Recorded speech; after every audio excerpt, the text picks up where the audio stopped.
Victoria, Alexandrina Victoria, the 24th of May 1819 to the 22nd of January 1901, was Queen of the United Kingdom of Great Britain and Ireland from the 20th of June 1837 until her death. On the 1st of May 1876, she adopted the additional title of Empress of India. Victoria was the daughter of Prince Edward, Duke of Kent and Strathearn, the fourth son of King George III. Both the Duke and the King died in 1820, and Victoria was raised under close supervision by her mother, Princess Victoria of Saxe-Coburg-Saalfeld. She inherited the throne at the age of 18, after her father's three elder brothers had all died, leaving no surviving legitimate children. The United Kingdom was already an established constitutional monarchy, in which the sovereign held relatively little direct political power. Privately, Victoria attempted to influence government policy and ministerial appointments. Publicly, she became a national icon who was identified with strict standards of personal morality. Victoria married her first cousin Prince Albert of Saxe-Coburg and Gotha in 1840. Their 9 children married into royal and noble families across the continent, tying them together and earning her the sobriquet, the grandmother of Europe. After Albert's death in 1861, Victoria plunged into deep mourning and avoided public appearances. As a result of her seclusion, republicanism temporarily gained strength, but in the latter half of her reign, her popularity recovered. Her Golden and Diamond Jubilees were times of public celebration. Her reign of 63 years and 7 months was longer than that of any of her predecessors and is known as the Victorian era. It was a period of industrial, cultural, political, scientific, and military change within the United Kingdom, and was marked by a great expansion of the British Empire. She was the last British monarch of the House of Hanover. Her son and successor, Edward VII, initiated the House of Saxe-Coburg and Gotha, the line of his father. Birth and family. Victoria's father was Prince Edward, Duke of Kent and Strathearn, the fourth son of the reigning King of the United Kingdom, George III. Until 1817, Edward's niece, Princess Charlotte of Wales, was the only legitimate grandchild of George III. Her death in 1817 precipitated a succession crisis that brought pressure on the Duke of Kent and his unmarried brothers to marry and have children. In 1818 he married Princess Victoria of Saxe-Coburg-Saalfeld, a widowed German princess with 2 children. Karl (1804–1856) and Feodora (1807–1872), by her first marriage to the Prince of Leiningen. Her brother Leopold was Princess Charlotte's widower. The Duke and Duchess of Kent's only child, Victoria, was born at 4:15 a.m. on 24 May 1819 at Kensington Palace in London. Victoria was christened privately by the Archbishop of Canterbury, Charles Manners Sutton, on 24 June 1819 in the Cupola Room at Kensington Palace. She was baptized Alexandrina after one of her godparents, Emperor Alexander I of Russia, and Victoria, after her mother. Additional names proposed by her parents, Georgina or Georgiana, Charlotte, and Augusta, were dropped on the instructions of Kent's eldest brother, George, the Prince Regent. At birth, Victoria was fifth in the line of succession after the 4 eldest sons of George III, George, the Prince Regent, later George IV, Frederick, the Duke of York, William, the Duke of Clarence, later William IV, and Victoria's father, Edward, the Duke of Kent. The Prince Regent had no surviving children, and the Duke of York had no children. Further, both were estranged from their wives, who were both past childbearing age, so the 2 eldest brothers were unlikely to have any further children. The Duke of Clarence and the Duke of Kent married on the same day in 1818, but both of Clarence's legitimate daughters, born in 1819 and 1820, died as infants. Victoria's father died in January 1820, when Victoria was less than a year old. A week later her grandfather died and was succeeded by his eldest son, George IV. The Duke of York died in 1827. When George IV died in 1830, he was succeeded by his next surviving brother, William IV, and Victoria became heir presumptive. The Regency Act 1830 made special provision for Victoria's mother to act as regent in case William died while Victoria was still a minor. King William distrusted the Duchess's capacity to be regent, and in 1836 he declared in her presence that he wanted to live until Victoria's 18th birthday, so that a regency could be avoided. Heir presumptive. Victoria later described her childhood as rather melancholy. Her mother was extremely protective, and Victoria was raised largely isolated from other children under the so-called Kensington system, an elaborate set of rules and protocols devised by the Duchess and her ambitious and domineering controller, Sir John Conroy, who was rumoured to be the Duchess's lover. The system prevented the princess from meeting people whom her mother and Conroy deemed undesirable, including most of her father's family, and was designed to render her weak and dependent upon them. The Duchess avoided the court because she was scandalized by the presence of King William's illegitimate children, and perhaps prompted the emergence of Victorian morality by insisting that her daughter avoid any appearance of sexual impropriety. Victoria shared a bedroom with her mother every night, studied with private tutors to a regular timetable, and spent her play hours with her dolls and her King Charles Spaniel, Dash. Her lessons included French, German, Italian, and Latin, but she spoke only English at home. In 1830, the Duchess of Kent and Conroy took Victoria across the centre of England to visit the Malvern Hills, stopping at towns and great country houses along the way. Similar journeys to other parts of England and Wales were taken in 1832, 1833, 1834 and 1835. To the King's annoyance, Victoria was enthusiastically welcomed in each of the stops. William compared the journeys to royal progresses and was concerned that they portrayed Victoria as his rival rather than his heir presumptive. Victoria disliked the trips, the constant round of public appearances made her tired and ill, and there was little time for her to rest. She objected on the grounds of the king's disapproval, but her mother dismissed his complaints as motivated by jealousy and forced Victoria to continue the tours. At Ramsgate in October 1835, Victoria contracted a severe fever, which Conroy initially dismissed as a childish pretense. While Victoria was ill, Conroy and the Duchess unsuccessfully badgered her to make Conroy her private secretary.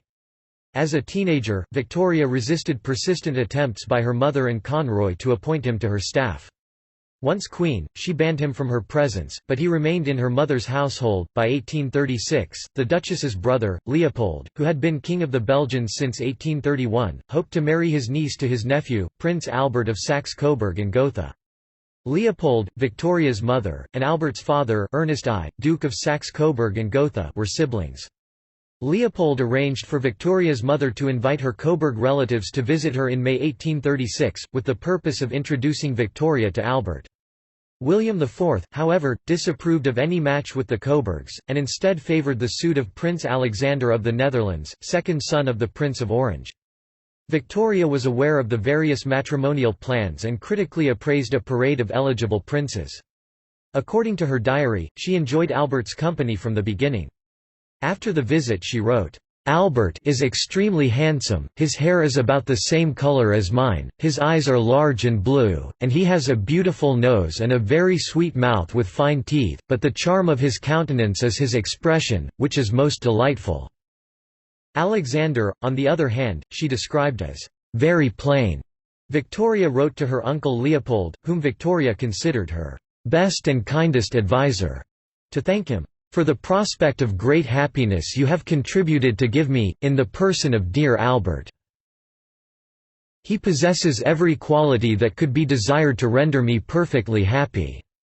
He is so sensible, so kind, and so good, and so amiable too. He has besides the most pleasing and delightful exterior and appearance you can possibly see." However, at 17, Victoria, though interested in Albert, was not yet ready to marry. The parties did not undertake a formal engagement, but assumed that the match would take place in due time. Early reign. Victoria turned 18 on 24 May 1837, and a regency was avoided. Less than a month later, on 20 June 1837, William IV died at the age of 71, and Victoria became Queen of the United Kingdom. In her diary she wrote, "I was awoke at 6 o'clock by Mamma, who told me the Archbishop of Canterbury and Lord Conyngham were here and wished to see me. I got out of bed and went into my sitting room only in my dressing gown and alone, and saw them. Lord Conyngham then acquainted me that my poor uncle, the King, was no more, and had expired at 12 minutes past 2 this morning, and consequently that I am Queen. Official documents prepared on the first day of her reign described her as Alexandrina Victoria, but the first name was withdrawn at her own wish and not used again. Since 1714, Britain had shared a monarch with Hanover in Germany, but under Salic law women were excluded from the Hanoverian succession. While Victoria inherited all the British dominions, her father's younger brother, her unpopular uncle the Duke of Cumberland, became King of Hanover. He was her heir presumptive while she was childless. At the time of Victoria's accession, the government was led by the Whig Prime Minister Lord Melbourne. The Prime Minister at once became a powerful influence on the politically inexperienced Queen, who relied on him for advice.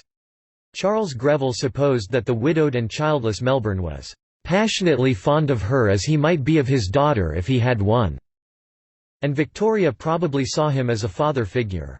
Her coronation took place on 28 June 1838 at Westminster Abbey. Over 400,000 visitors came to London for the celebrations. She became the first sovereign to take up residence at Buckingham Palace and inherited the revenues of the duchies of Lancaster and Cornwall, as well as being granted a civil list allowance of £385,000 per year. Financially prudent, she paid off her father's debts. At the start of her reign, Victoria was popular, but her reputation suffered in an 1839 court intrigue when one of her mother's ladies-in-waiting, Lady Flora Hastings, developed an abdominal growth that was widely rumoured to be an out-of-wedlock pregnancy by Sir John Conroy. Victoria believed the rumours. She hated Conroy, and despised "that odious Lady Flora", because she had conspired with Conroy and the Duchess of Kent in the Kensington system. At first, Lady Flora refused to submit to an intimate medical examination, until in mid-February she eventually agreed, and was found to be a virgin. Conroy, the Hastings family, and the opposition Tories organised a press campaign implicating the Queen in the spreading of false rumours about Lady Flora. When Lady Flora died in July, the post-mortem revealed a large tumour on her liver that had distended her abdomen. At public appearances, Victoria was hissed and jeered as Mrs. Melbourne. In 1839, Melbourne resigned after Radicals and Tories, both of whom Victoria detested, voted against a bill to suspend the Constitution of Jamaica. The bill removed political power from plantation owners who were resisting measures associated with the abolition of slavery. The Queen commissioned a Tory, Sir Robert Peel, to form a new ministry. At the time, it was customary for the Prime Minister to appoint members of the royal household, who were usually his political allies and their spouses. Many of the Queen's ladies of the bedchamber were wives of Whigs, and Peel expected to replace them with wives of Tories. In what became known as the bedchamber crisis, Victoria, advised by Melbourne, objected to their removal. Peel refused to govern under the restrictions imposed by the Queen, and consequently resigned his commission, allowing Melbourne to return to office. Marriage. Though Victoria was now Queen, as an unmarried young woman she was required by social convention to live with her mother, despite their differences over the Kensington system and her mother's continued reliance on Conroy. Her mother was consigned to a remote apartment in Buckingham Palace, and Victoria often refused to see her. When Victoria complained to Melbourne that her mother's close proximity promised torment for many years, Melbourne sympathised but said it could be avoided by marriage, which Victoria called a shocking sick alternative. Victoria showed interest in Albert's education for the future role he would have to play as her husband, but she resisted attempts to rush her into wedlock. Victoria continued to praise Albert following his second visit in October 1839. Albert and Victoria felt mutual affection and the Queen proposed to him on 15 October 1839, just 5 days after he had arrived at Windsor. They were married on 10 February 1840, in the Chapel Royal of St James's Palace, London. Victoria was love-struck. She spent the evening after their wedding lying down with a headache, but wrote ecstatically in her diary, "I never spent such an evening. My dearest dear Albert, his excessive love and affection gave me feelings of heavenly love and happiness I never could have hoped to have felt before. He clasped me in his arms, and we kissed each other again and again. His beauty, his sweetness and gentleness, really how can I ever be thankful enough to have such a husband, to be called by names of tenderness, I have never yet heard used to me before, was bliss beyond belief. Oh! This was the happiest day of my life." Albert became an important political advisor as well as the Queen's companion, replacing Lord Melbourne as the dominant influential figure in the first half of her life. Victoria's mother was evicted from the palace, to Ingester House in Belgrave Square. After the death of Victoria's aunt, Princess Augusta, in 1840, Victoria's mother was given both Clarence and Frogmore houses. Through Albert's mediation, relations between mother and daughter slowly improved. During Victoria's first pregnancy in 1840, in the first few months of the marriage, 18-year-old Edward Oxford attempted to assassinate her while she was riding in a carriage with Prince Albert on her way to visit her mother.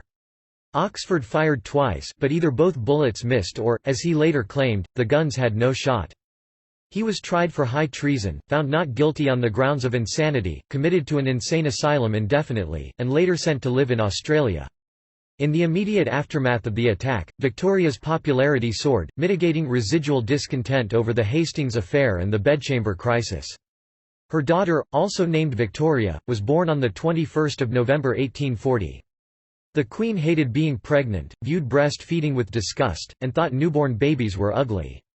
Nevertheless, over the following 17 years, she and Albert had a further 8 children: Albert Edward b. 1841, Alice b. 1843, Alfred b. 1844, Helena b. 1846, Louise b. 1848, Arthur b. 1850, Leopold b. 1853, and Beatrice b. 1857. Victoria's household was largely run by her childhood governess, Baroness Louise Lezen from Hanover. Lezen had been a formative influence on Victoria and had supported her against the Kensington system. Albert, however, thought that Lezen was incompetent and that her mismanagement threatened his daughter's health. After a furious row between Victoria and Albert over the issue, Lezen was pensioned off in 1842, and Victoria's close relationship with her ended. 1842 to 1860. On 29 May 1842, Victoria was riding in a carriage along the Mall, London, when John Francis aimed a pistol at her, but the gun did not fire. The assailant escaped. However, the following day, Victoria drove the same route, though faster and with a greater escort, in a deliberate attempt to provoke Francis to take a second aim and catch him in the act. As expected, Francis shot at her, but he was seized by plainclothes policemen, and convicted of high treason. On 3 July, 2 days after Francis's death sentence was commuted to transportation for life, John William Bean also tried to fire a pistol at the Queen, but it was loaded only with paper and tobacco and had too little charge. Edward Oxford felt that the attempts were encouraged by his acquittal in 1840. Bean was sentenced to 18 months in jail. In a similar attack in 1849, unemployed Irishman William Hamilton fired a powder-filled pistol at Victoria's carriage as it passed along Constitution Hill, London. In 1850, the Queen did sustain injury when she was assaulted by a possibly insane ex-army officer, Robert Pate. As Victoria was riding in a carriage, Pate struck her with his cane, crushing her bonnet and bruising her forehead. Both Hamilton and Pate were sentenced to 7 years transportation. Melbourne's support in the House of Commons weakened through the early years of Victoria's reign, and in the 1841 general election the Whigs were defeated. Peel became Prime Minister, and the ladies of the bedchamber most associated with the Whigs were replaced. In 1845, Ireland was hit by a potato blight. In the next 4 years, over 1 million Irish people died and another million emigrated in what became known as the Great Famine.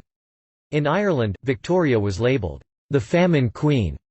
In January 1847 she personally donated £2,000 equivalent to between £178,000 and £6.5 million in 2016 to the British Relief Association, more than any other individual famine relief donor, and also supported the Maynooth Grant to a Roman Catholic seminary in Ireland, despite Protestant opposition. The story that she donated only £5 in aid to the Irish, and on the same day gave the same amount to Battersea Dogs Home, was a myth generated towards the end of the 19th century. By 1846, Peel's ministry faced a crisis involving the repeal of the Corn Laws.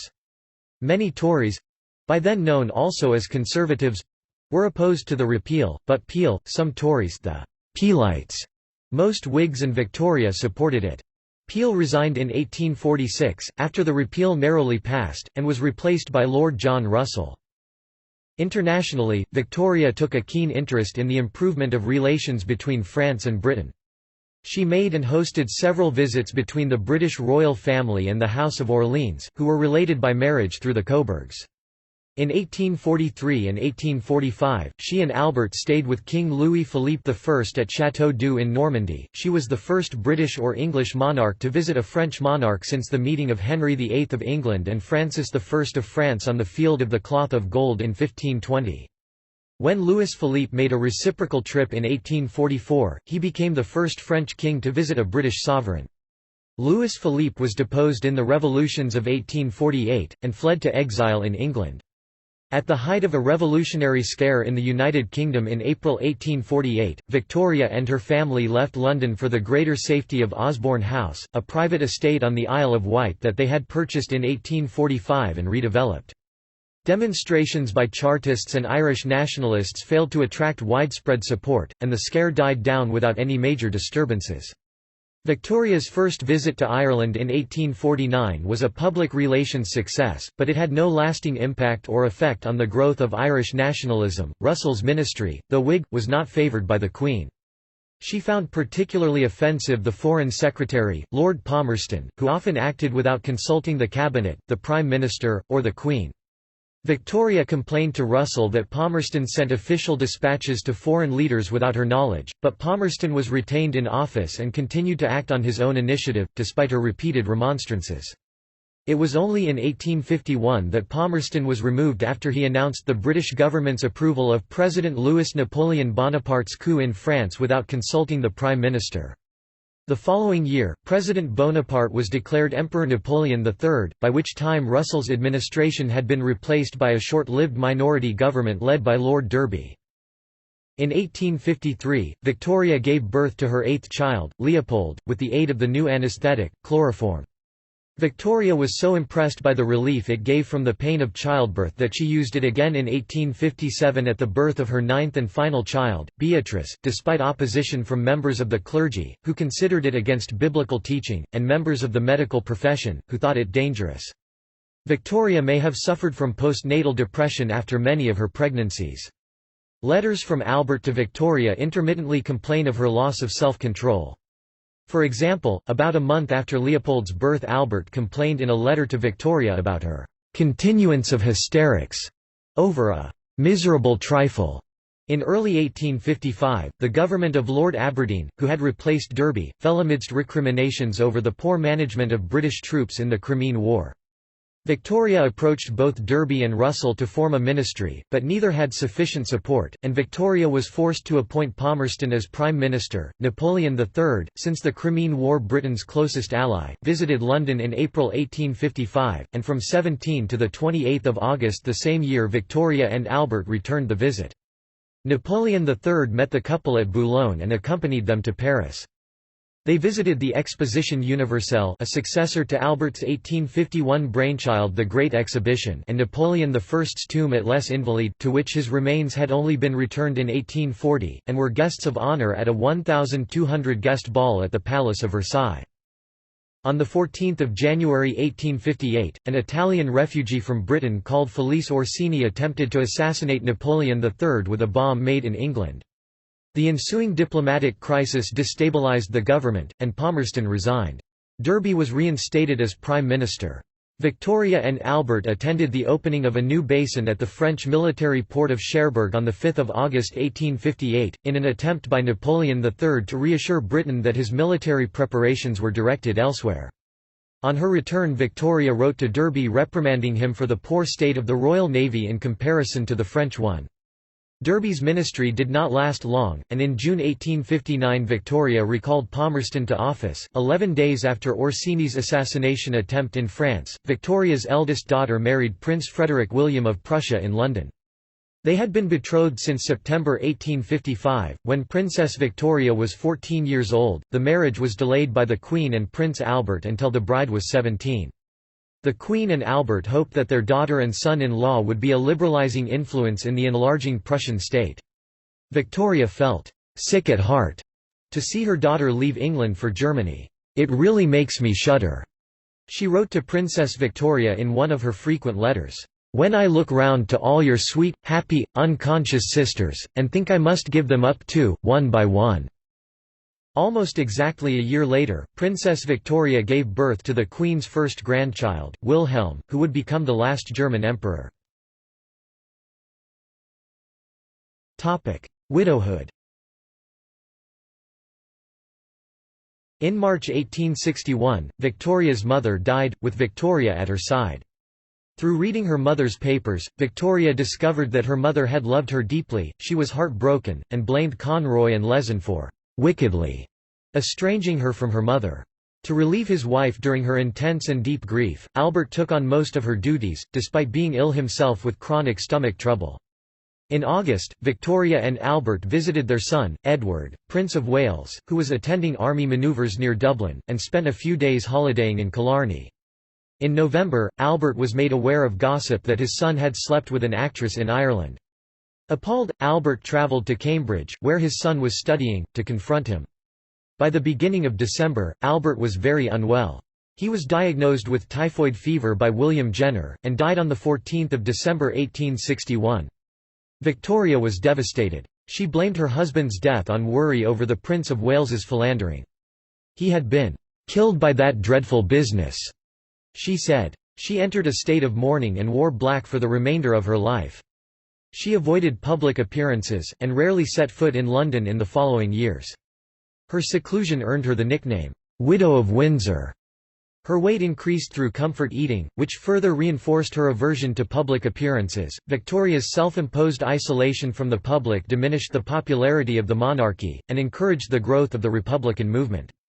She did undertake her official government duties, yet chose to remain secluded in her royal residences—Windsor Castle, Osborne House, and the private estate in Scotland that she and Albert had acquired in 1847, Balmoral Castle. In March 1864 a protester stuck a notice on the railings of Buckingham Palace that announced, "These commanding premises to be let or sold in consequence of the late occupants declining business." Her uncle Leopold wrote to her advising her to appear in public. She agreed to visit the gardens of the Royal Horticultural Society at Kensington and take a drive through London in an open carriage. Through the 1860s, Victoria relied increasingly on a manservant from Scotland, John Brown.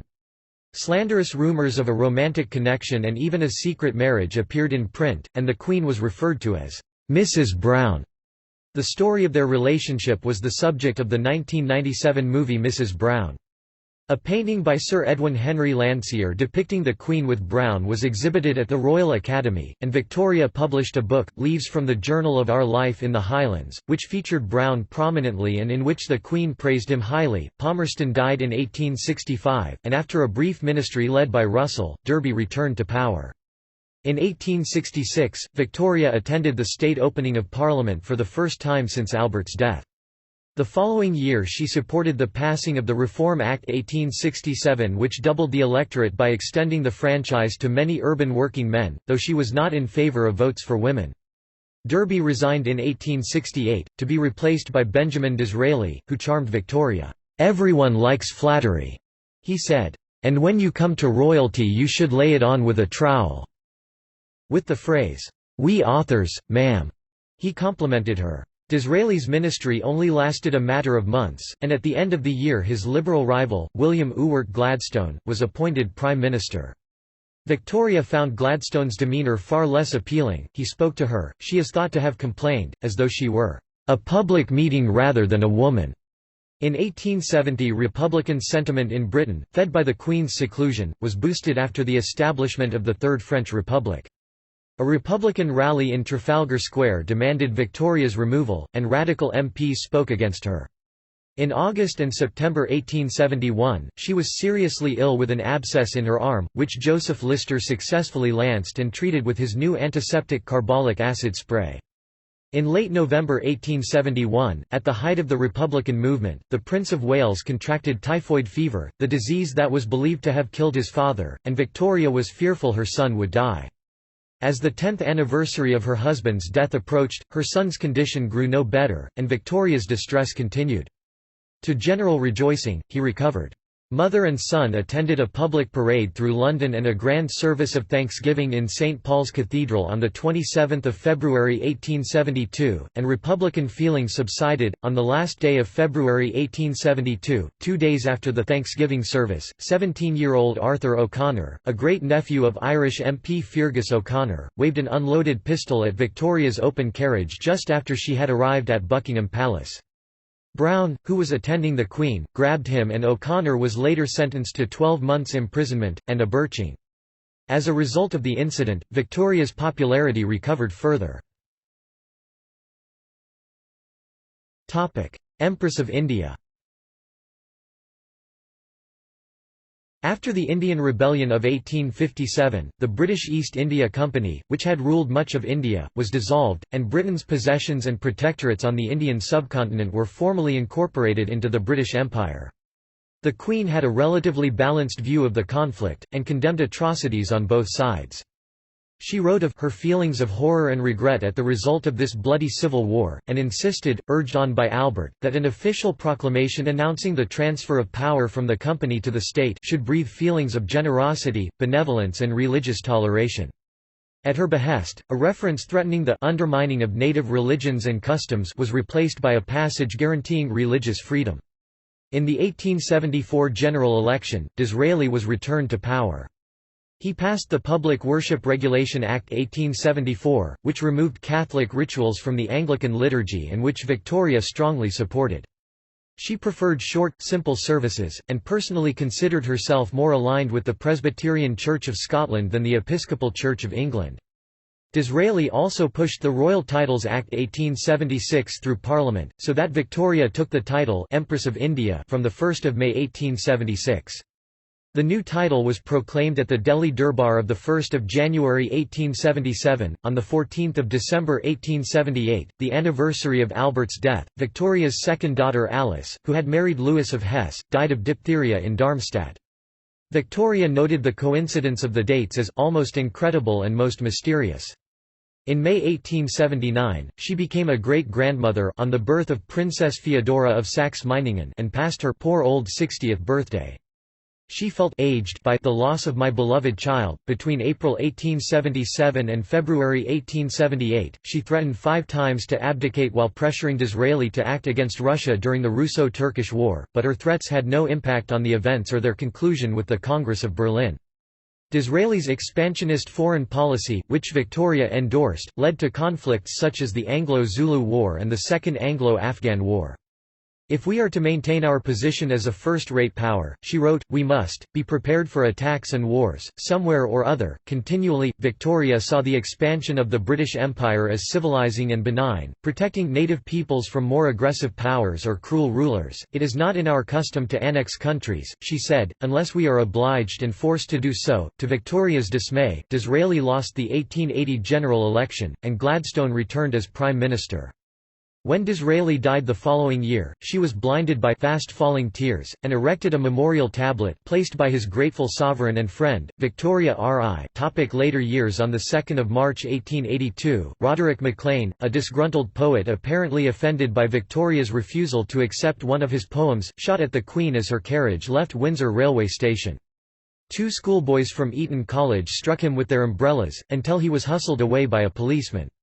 Victoria was outraged when he was found not guilty by reason of insanity, but was so pleased by the many expressions of loyalty after the attack that she said it was worth being shot at, to see how much one is loved. On 17 March 1883, she fell down some stairs at Windsor, which left her lame until July. She never fully recovered and was plagued with rheumatism thereafter. Brown died 10 days after her accident, and to the consternation of her private secretary, Sir Henry Ponsonby, Victoria began work on a eulogistic biography of Brown. Ponsonby and Randall Davidson, Dean of Windsor, who had both seen early drafts, advised Victoria against publication, on the grounds that it would stoke the rumours of a love affair. The manuscript was destroyed. In early 1884, Victoria did publish more leaves from a Journal of a Life in the Highlands, a sequel to her earlier book, which she dedicated to her devoted personal attendant and faithful friend John Brown. On the day after the first anniversary of Brown's death, Victoria was informed by telegram that her youngest son, Leopold, had died in Cannes. "He was the dearest of my dear sons," she lamented. The following month, Victoria's youngest child, Beatrice, met and fell in love with Prince Henry of Battenberg at the wedding of Victoria's granddaughter Princess Victoria of Hesse and by Rhine to Henry's brother Prince Louis of Battenberg. Beatrice and Henry planned to marry, but Victoria opposed the match at first, wishing to keep Beatrice at home to act as her companion. After a year, she was won around to the marriage by Henry and Beatrice's promise to remain living with and attending her. Victoria was pleased when Gladstone resigned in 1885 after his budget was defeated. She thought his government was the worst I have ever had, and blamed him for the death of General Gordon at Khartoum. Gladstone was replaced by Lord Salisbury. Salisbury's government only lasted a few months, however, and Victoria was forced to recall Gladstone, whom she referred to as a half-crazy and really in many ways ridiculous old man. Gladstone attempted to pass a bill granting Ireland Home Rule, but to Victoria's glee it was defeated. In the ensuing election, Gladstone's party lost to Salisbury's and the government switched hands again. Golden Jubilee. In 1887, the British Empire celebrated Victoria's Golden Jubilee. Victoria marked the 50th anniversary of her accession on 20 June with a banquet to which 50 kings and princes were invited. The following day, she participated in a procession and attended a Thanksgiving service in Westminster Abbey. By this time, Victoria was once again extremely popular. 2 days later, on 23 June, she engaged 2 Indian Muslims as waiters, one of whom was Abdul Karim. He was soon promoted to Munshi, teaching her Urdu known as Hindustani and acting as a clerk. Her family and retainers were appalled, and accused Abdul Karim of spying for the Muslim Patriotic League, and biasing the Queen against the Hindus. Equerry Frederick Ponsonby, the son of Sir Henry, discovered that the Munshi had lied about his parentage, and reported to Lord Elgin, Viceroy of India. The Munshi occupies very much the same position as John Brown used to do. Victoria dismissed their complaints as racial prejudice. Abdul Karim remained in her service until he returned to India with a pension. On her death, Victoria's eldest daughter became Empress Consort of Germany in 1888, but she was widowed within the year, and Victoria's grandchild Wilhelm became German Emperor as Wilhelm II. Under Wilhelm, Victoria and Albert's hopes of a liberal Germany were not fulfilled. He believed in autocracy. Victoria thought he had little heart or Zargeful tact, and his conscience and intelligence have been completely warped. Gladstone returned to power after the 1892 general election. He was 82 years old. Victoria objected when Gladstone proposed appointing the radical MP Henry Labouchere to the cabinet, so Gladstone agreed not to appoint him. In 1894, Gladstone retired and, without consulting the outgoing Prime Minister, Victoria appointed Lord Rosebery as Prime Minister. His government was weak, and the following year Lord Salisbury replaced him. Salisbury remained Prime Minister for the remainder of Victoria's reign. Diamond Jubilee. On 23 September 1896, Victoria surpassed her grandfather George III as the longest reigning monarch in British history. The Queen requested that any special celebrations be delayed until 1897, to coincide with her Diamond Jubilee, which was made a festival of the British Empire at the suggestion of the Colonial Secretary, Joseph Chamberlain. The Prime Ministers of all the self-governing dominions were invited to London for the festivities. One reason for including the Prime Ministers of the Dominions and excluding foreign heads of state was to avoid having to invite Victoria's grandson, Wilhelm II of Germany, who, it was feared, might cause trouble at the event. The Queen's Diamond Jubilee procession on the 22nd of June 1897 followed a route 6 miles long through London and included troops from all over the Empire. The procession paused for an open-air service of Thanksgiving held outside St. Paul's Cathedral, throughout which Victoria sat in her open carriage, to avoid her having to climb the steps to enter the building. The celebration was marked by vast crowds of spectators and great outpourings of affection for the 78-year-old Queen. Victoria visited mainland Europe regularly for holidays. In 1889, during a stay in Biarritz, she became the first reigning monarch from Britain to set foot in Spain when she crossed the border for a brief visit. By April 1900, the Boer War was so unpopular in mainland Europe that her annual trip to France seemed inadvisable. Instead, the Queen went to Ireland for the first time since 1861, in part to acknowledge the contribution of Irish regiments to the South African War. In July, her second son Alfred died. "Oh, God! My poor darling Affi gone too," she wrote in her journal. It is a horrible year, nothing but sadness and horrors of one kind and another. Death and succession. Following a custom she maintained throughout her widowhood, Victoria spent the Christmas of 1900 at Osborne House on the Isle of Wight. Rheumatism in her legs had rendered her lame, and her eyesight was clouded by cataracts. Through early January, she felt weak and unwell, and by mid-January she was drowsy, dazed, and confused. She died on Tuesday, the 22nd of January 1901, at 6:30 in the evening, at the age of 81. Her son and successor King Edward VII, and her eldest grandson, Emperor Wilhelm II of Germany, were at her deathbed. Her favorite pet Pomeranian, Turi, was laid upon her deathbed as a last request. In 1897, Victoria had written instructions for her funeral, which was to be military as befitting a soldier's daughter and the head of the army, and white instead of black. On 25 January, Edward VII, the Kaiser and Prince Arthur, Duke of Connaught, helped lift her body into the coffin. She was dressed in a white dress and her wedding veil. An array of mementos commemorating her extended family, friends and servants were laid in the coffin with her, at her request, by her doctor and dressers. One of Albert's dressing gowns was placed by her side, with a plaster cast of his hand, while a lock of John Brown's hair, along with a picture of him, was placed in her left hand, concealed from the view of the family by a carefully positioned bunch of flowers. Items of jewellery placed on Victoria included the wedding ring of John Brown's mother, given to her by Brown in 1883. Her funeral was held on Saturday 2 February, in St. George's Chapel, Windsor Castle, and after 2 days of lying in state, she was interred beside Prince Albert in Frogmore Mausoleum at Windsor Great Park. With a reign of 63 years, 7 months and 2 days, Victoria was the longest reigning British monarch and the longest reigning queen regnant in world history until her great-great-granddaughter Elizabeth II surpassed her on 9 September 2015. She was the last monarch of Britain from the House of Hanover. Her son and successor Edward VII belonged to her husband's House of Saxe-Coburg and Gotha. Legacy. According to one of her biographers, Giles Street Aubin, Victoria wrote an average of 2,500 words a day during her adult life. From July 1832 until just before her death, she kept a detailed journal, which eventually encompassed 122 volumes. After Victoria's death, her youngest daughter, Princess Beatrice, was appointed her literary executor. Beatrice transcribed and edited the diaries covering Victoria's accession onwards, and burned the originals in the process. Despite this destruction, much of the diaries still exist. In addition to Beatrice's edited copy, Lord Esher transcribed the volumes from 1832 to 1861 before Beatrice destroyed them. Part of Victoria's extensive correspondence has been published in volumes edited by A. C. Benson, Hector Bolitho, George Earl Buckle, Lord Esher, Roger Fulford, and Richard Huff among others. Victoria was physically unprepossessing. She was stout, dowdy and only about 5 feet tall. But she succeeded in projecting a grand image. She experienced unpopularity during the first years of her widowhood, but was well liked during the 1880s and 1890s, when she embodied the empire as a benevolent matriarchal figure.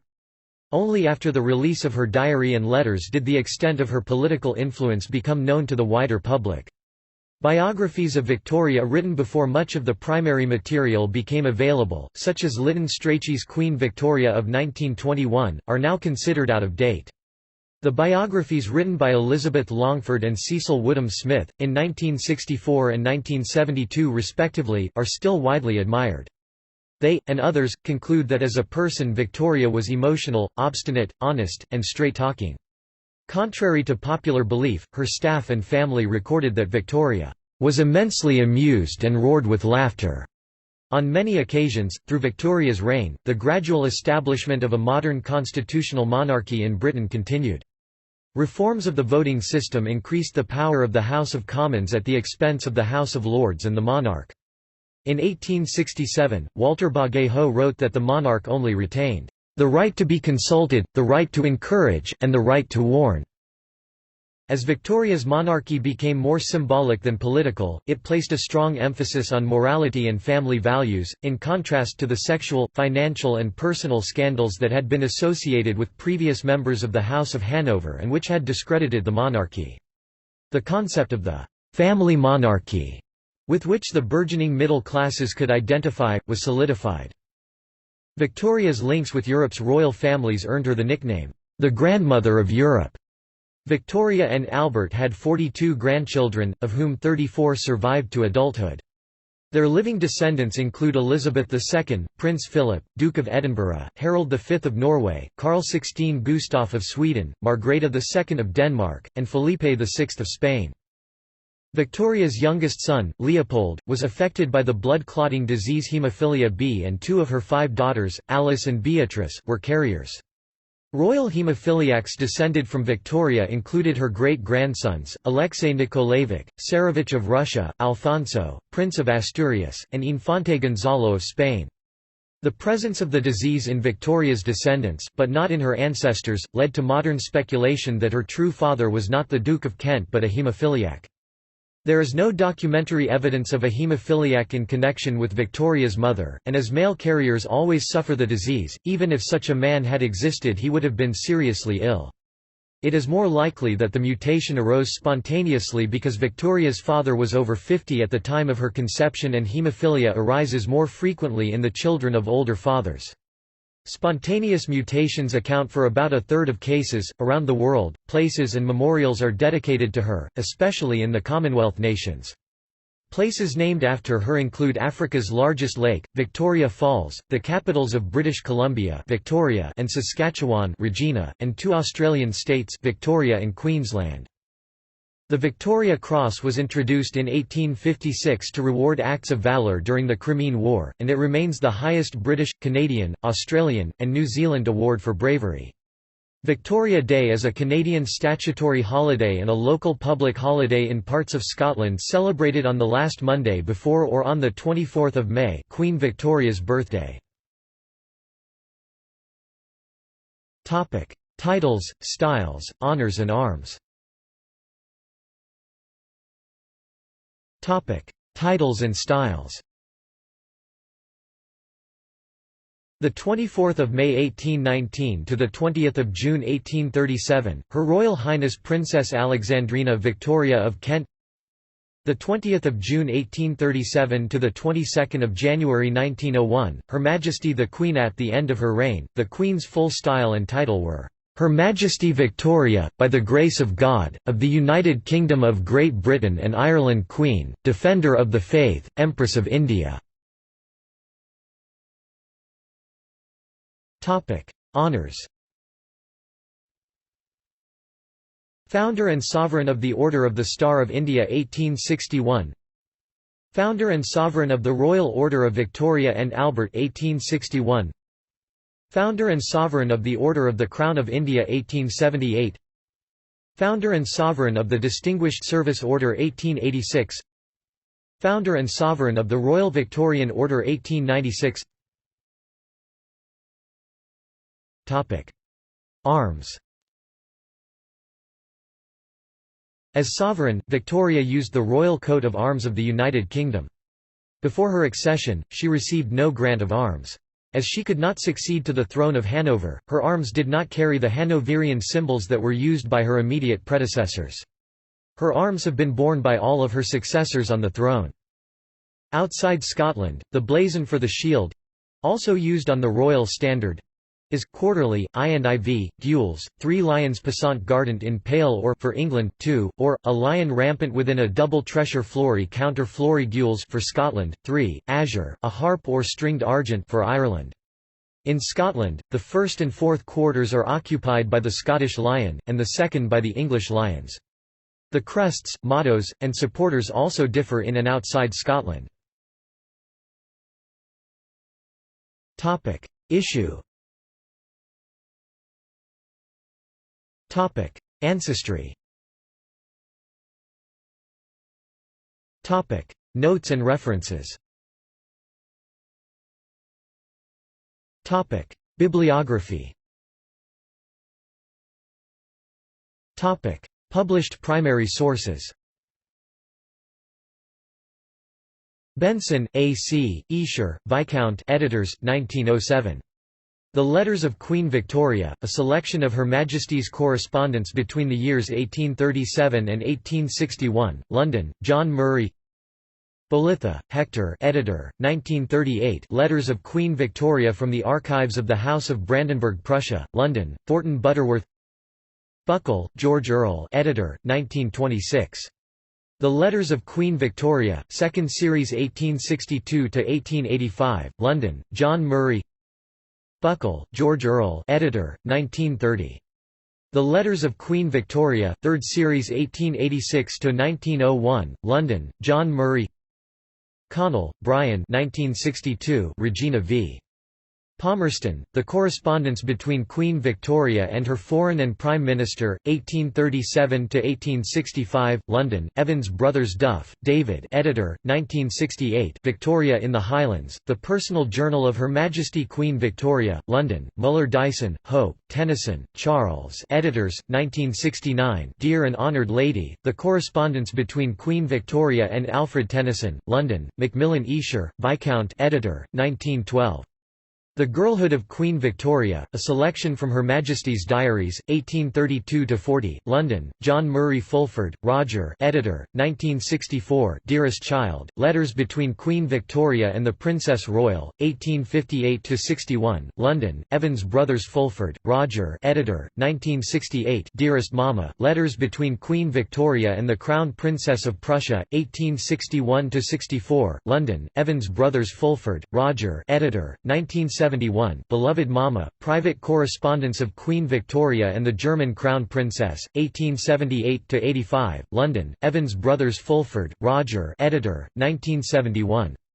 Your Dear Letter, Private Correspondence of Queen Victoria and the Crown Princess of Prussia, 1863–71, London, Evans Brothers Fulford, Roger editor, 1976 Darling Child, Private Correspondence of Queen Victoria and the German Crown Princess of Prussia, 1871–78, London, Evans Brothers Hibbert, Christopher editor, 1984 Queen Victoria in Her Letters and Journals, London, John Murray, ISBN 0-7195-410 7 Huff, Richard editor, 1975 Advice to a Granddaughter, Letters from Queen Victoria to Princess Victoria of Hesse, London, Heinemann, ISBN 0-434-34861-9 Jago, Kurt editor, 1938 Letters of the Prince Consort 1831–61, London, John Murray Mortimer, Raymond editor, 1961 Queen Victoria, Leaves from a Journal, New York, Farrar, Straus and Cudahy Ponsonby, Sir Frederick editor, 1930 Letters of the Empress Frederick, London, Macmillan Ram, Agatha editor, 1990 Beloved and Darling Child, Last Letters Between Queen Victoria and Her Eldest Daughter, 1886–1901, Stroud, Sutton Publishing, ISBN 978-0-86299-880-6 Victoria, Queen 1868 Leaves from the Journal of Our Life in the Highlands from 1848 to 1861, London, Smith, Elder Victoria,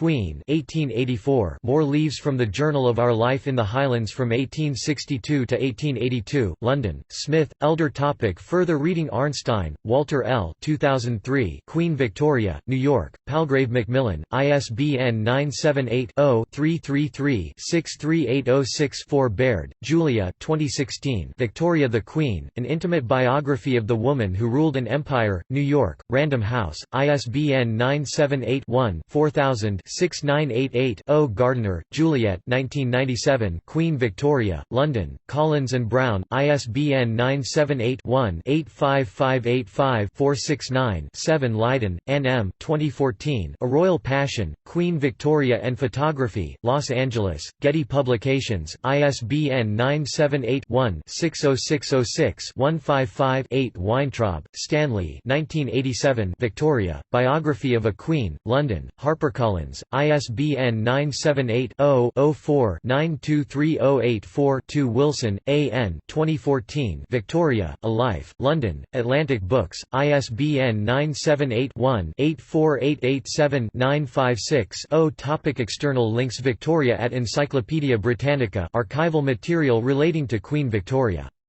UK National Archives. Portraits of Queen Victoria at the National Portrait Gallery, London. Queen Victoria's Journals, online from the Royal Archive and Bodleian Library. Works by Queen Victoria at Project Gutenberg. Works by or about Queen Victoria at Internet Archive. Works by Queen Victoria at LibriVox public domain audiobooks. Newspaper clippings about Queen Victoria in the 20th Century Press Archives of the German National Library of Economics (ZBW).